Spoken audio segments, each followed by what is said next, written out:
Ito ay rated SPG. Striktong patnubay at gabay ng magulang ang kailangan. Maaaring may masiselang tema, lengguwahe, karahasan, sexual, horror o droga na hindi angkop sa mga bata.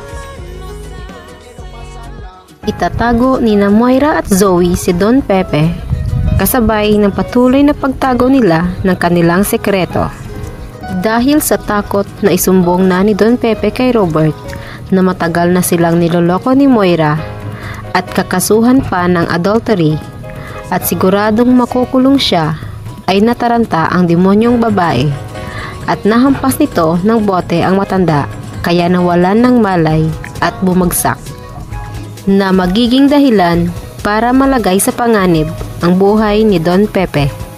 Si Zoe naman ay napaiyak ng todo dahil nasaksihan nito ang kademonyuhan ng ina at nagbanta pa sa ina na magsusumbong ito kay Robert.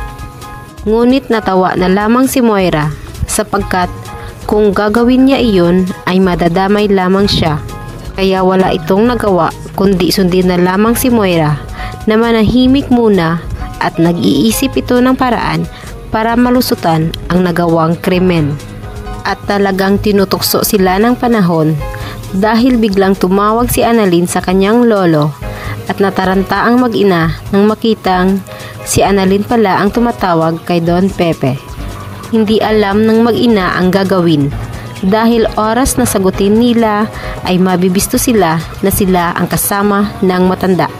Nagulat na lamang si Annalyn nang biglang putulin ng kanyang lolo ang kanyang tawag.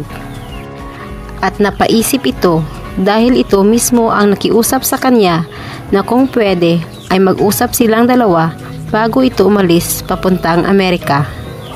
At napakunot na lamang ito ng noo nang bigla siyang makatanggap ng mensahe mula kay Don Pepe na sa susunod na lamang daw sila mag-uusap at nagmamadali na itong umalis.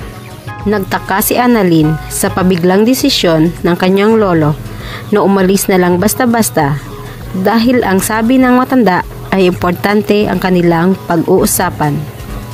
Samantala, biglang nakaisip ng paraan si Moira kung paano nila malulusutan ang problema kay Don Pepe.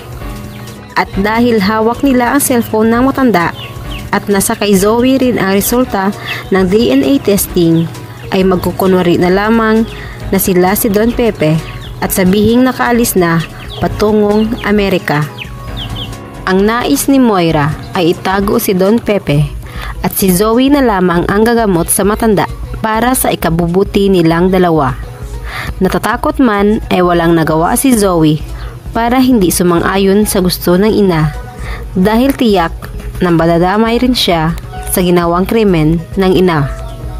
Samantala, nagtaka sina Giselle at Robert kung bakit hindi na nila makontak at hindi na nila alam kung saan hahanapin si Don Pepe.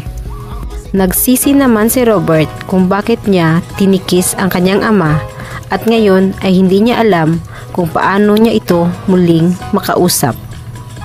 Sa kabilang banda, nagulat si Lynette nang ikwento ni Dr. Enriquez na may inimbitahang bisita si Carlos sa kanilang bahay para maghapunan, ngunit hindi ito nagsabi sa kanya.